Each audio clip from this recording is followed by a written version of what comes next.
Hello. Hey, Vanessa, how are you? I'm good. How are you? I'm good. You still good to grab some dinner tonight? Absolutely. Sounds awesome. Where do you want to go? You know what? I think you should come here. You haven't seen the house since we finished it, so why don't you come to my place? Oh my gosh, I'd love that. I'll be right over. Realtors spend all their time showing us the inside of everyone else's homes. Now let's go through their front doors for dinner and a glimpse at the gorgeous places they call home. Hi, Vanessa. Hi, babe. I'm so excited to see you. Come in. I can't wait for you to see the house. I can't wait to see it. Some people say that location is everything, but that's not true in this case. This house does have a fabulous location and so much more. This 4-bedroom, 3.5-bath home is set on a half an acre of property just a few blocks from the charming town of South Orange, New Jersey. It's also just a stone's throw, or 30 minutes by train, to New York City. Vanessa and her family fell in love with the home's heated Puglisi pool, expansive grounds, 4-car garage, and an interior Vanessa lovingly refers to as the fixer-upper, which was itching for Vanessa's attention to detail for her stylish renovations. However, the real reason Vanessa fell in love with this home was the back house, which has now been lovingly converted into a yoga studio, a home gym, and a separate music studio for her musical family. A realtor to the core, of course, Vanessa's garage is busting at the seams, filled with staging accessories for all the homes she makes beautiful to list and sell. Wow, Vanessa, this looks so good. I'm a little obsessed. This is Meaty Meaty. We order from them every single week.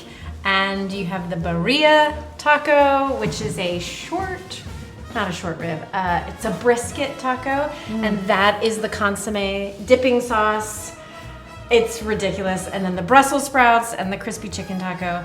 And I love them because they're clients. Yay. Yeah, I know. I know you do such a great job of supporting local businesses, and for me, this is a new one, so my family will be so happy. Yes. And it's so beautiful here in your kitchen. Everything is so lovely and so you. Thank you. Well, in history and homes, that's what we love, right? It's so wonderful to help people make that history, and that's why I'm so appreciative that you had me over today. It's really lovely to get to spend some time in your beautiful home. Well, and I have to say, we've just been in renovation mode for the last year here, and we bought the house with a real desire to have it be an entertaining space and to have fun here and have people over and share a meal like this. So I'm glad to finally be at this place. That's so awesome. And have you here to see it all.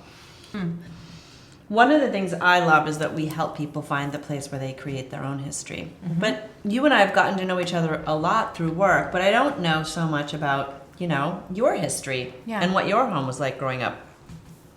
I was really pleased to find this little picture of you. And you know what really made me laugh? Is there 3 words that came to mind when I saw this. Do you know what they are? This is amazing. Front and center. What grade is that? That's 6th grade. 6th grade. So these are like all my best friends from 6th grade on the front row with me. But yeah, 6th grade, you're right. Yes, guilty. Front and center. Front and center. So tell me something. Now that I see this home, what was your home like growing up? Well, I grew up with a mom who's a designer at heart. Oh. And she's an artist at heart. And so even though she went on to be a wildly successful businesswoman, really every single house she was designing, she was decorating and making beautiful. Is this your pretty mom? Yes, that's my gorgeous mom. She's lovely. She is. So all this design sense comes from her. Well, I think it's a combination of she and my dad, because he also, while he is a Air Force veteran, he's an artist in that he's a potter as well. He makes this unbelievable pottery. Here, hold on, I'm gonna grab. Please show me. So he makes these bowls, and inside of them. Wow. So years ago, over a decade ago, I was like, Dad, could I give your pottery to my clients as a closing gift? And for over a decade now, This is he beautiful. says, okay, how many bowls do you need? How many bowls do you need? Yeah, it's really amazing. So clients who have an Arden bowl. So lovely. So lovely. It's pretty special. Has anyone ever told you your dad looks like Paul McCartney? All the time, always. He gets it so much, especially now that, as they age, they've aged very similarly. So, But he's very much an artist like she is, and so I think the design stuff comes from both of them. I was very touched by this photo. Oh, there's my dad. Yep. Oh my gosh. I mean, can we just talk about, the 90s fashion that's happening there? Yes, my sweet dad. But when I wasn't at home growing up, I was in the dance studio. I grew up just dancing all the time, constantly. I was very eager to find some pictures of you dancing, and no, I was very taken by this picture. Now, Yes. I'm not front row center there. I'm in Okay. the very back row on that one. So I talk grew to up me. with those gals. Yeah. I love that.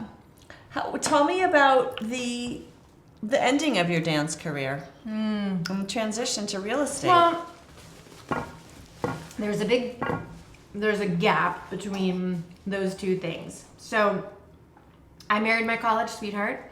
He was a theater major. I was a dance major. He was kind of the star of the department. I was touring with a professional company, and it literally was love at first sight. And so we ended up moving to New York City, and he got the first restaurant job he could as a busboy in a cafe in the West Village. And I walked into a restaurant and was like, I have zero restaurant experience. But I promise you, if you'll just hire me, give me 2 weeks, I'll be great. And just give me a shot. So I became a hostess. And at the same time, he started taking acting lessons in the city with the hopes of being on Broadway someday. And I started taking class at the Merce Cunningham studio and at various dance studios.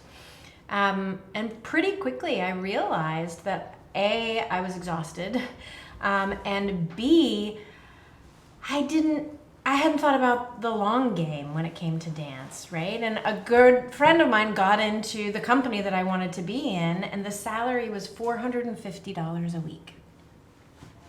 And I was like, wait, I'm doing all of this work with the hope that someday I might make $450 a week?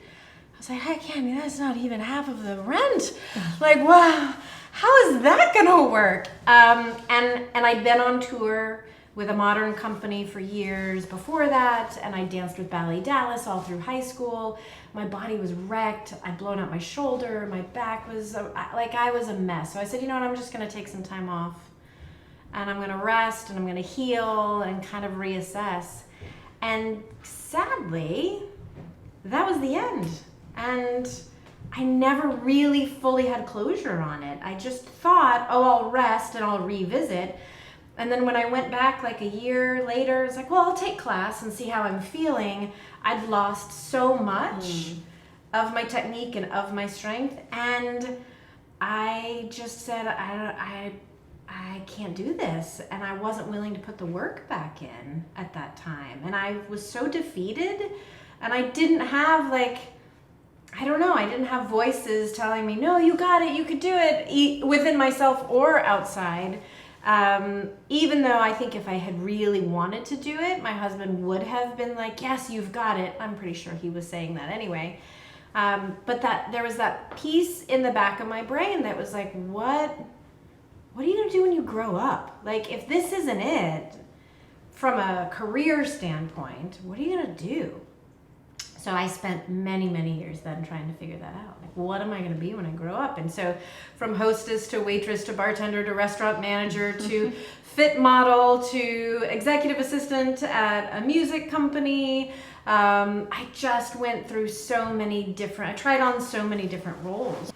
And Charlie landed his first Broadway show. Like the dream came true. We were just over the moon. And so he's starring on Broadway, and then they offer us the first national tour of his show. So we decided to go on the road, and I was the merch girl. I don't know what that means. I sold the t-shirts in the lobby of the theater for the show. And while on the road, found out I was pregnant with our first child. Wow. So I was the pregnant merch girl selling t-shirts in the lobby of the theater. And halfway through the Broadway tour, we had Hudson, and we finished out the tour with a newborn, and we came home to New Jersey with a 6-month-old. And it was at that point that I think I realized I want to work, right? I'm a worker, but it needed to be really meaningful, and it needed to have a deeper purpose and mission for it to really make sense for me. Not to stay home with our baby, which I love being a mom, and I was really like wrestling with the fact that I was going to be a working mom because I knew I wanted to work, right? And so if I wasn't going to be full-time mom, what would that look like? And Charlie was the one who said, "You need to be in real estate." I was like, why do you say that? He said, "Because you love to take care of people. And you love to design, and we just got off a year-long tour, and every city we went to, you dragged me into an open house, and we're not going to buy a house in any of these cities, right?" He's like, I think that's what you should do. And I just leaned into that, and sometimes you just have to trust the people who know you best, and when they say, "I really think you should do this," you do believe them, and you do it. And any regrets? I only regret that I didn't join Keller Williams first. So I started off as a rental agent in New York City, and the first 3 months I was like, oh my gosh, everyone around me is lying, cheating, stealing. This is not the industry for me. This is not what I want to be doing. I was going to give up, and Charlie was like, "No, you've got this. Let's just switch gears." And so I switched into residential sales in New Jersey, and that was great, but I was an assistant to a mega agent, and we weren't aligned. And that's a whole other dinner. And in the end, we exited with grace, and I was like, I'm gonna give up again, right? And Charlie was like, "No, you've just for the last year literally learned the equivalent of a master's in real estate. Don't give up," right? So I started as a single agent with Red, White, and Blue Balloon Company, and with wonderful people. And yet I didn't have the kind of business mentorship that I then later discovered at Keller Williams. So my only regret was then I was a single agent for 6 years trying to figure it out on my own, and I didn't know what I didn't know. And so when I did then switch over to Keller Williams, my whole world really exploded. I think what I've most loved about watching your career grow, and I've made some of my own interpretations, you'll correct me if I'm wrong, but when I walk into one of your listings, everything about it has this very well curated sense of magic and purpose, and it's all so tied nicely together with the community and all of the things that you do with Care, Serve, Give. So in my mind, I've created this story that maybe part of your dance career and your creative background has really been pulled along with you to really treat everything, you know, almost like a stage. And it's not that it's about you and your team, but it's about really creating this magic. What's more magical than a home? Yeah. And a beautiful place. I mean, look around this beautiful space that you have here, and your home is just as magical. Oh, you're making me cry. It's genuinely how I feel about you. what I see in you and your career from afar. I really admire what you've done. Well, wow, I appreciate that. I think for me, I got so out of balance as a single agent working 7 days a week. Just the real estate grind was so relentless. But I realized the only way I could sustain that is if we were making an impact in our community on a high level, because that fills my soul, and if I could inject creativity into everything that we do. That's the part that makes it feel like me, is the staging and the photography and the storytelling and the way, every single home becomes its own story to tell. And it allows me to exercise my creativity through the real estate, through the design, and just the message behind it. So I'm glad you think that they're magical. I do. I And that. you know, the last thing I'll say is that for me, in my role, I love the fact that I get to spend so much time with such successful people and in general, but also there's so many strong women in this female-dominated industry that, you know, I really look up and admire you. I'm sure you've heard that only about 2% of all businesses that generate more than $1 million of revenue a year are run by women. I know, I did not know that. So you are in a very, very select group of Wow. fabulous, strong businesswomen. So I applaud you, I admire you, and I'm really so grateful that we've gotten to spend some time together. Me too. Thank you. We'll do it again soon. Yeah. Next time you'll come over to my place. Yes, please. I Okay. need to see that awesome kitchen.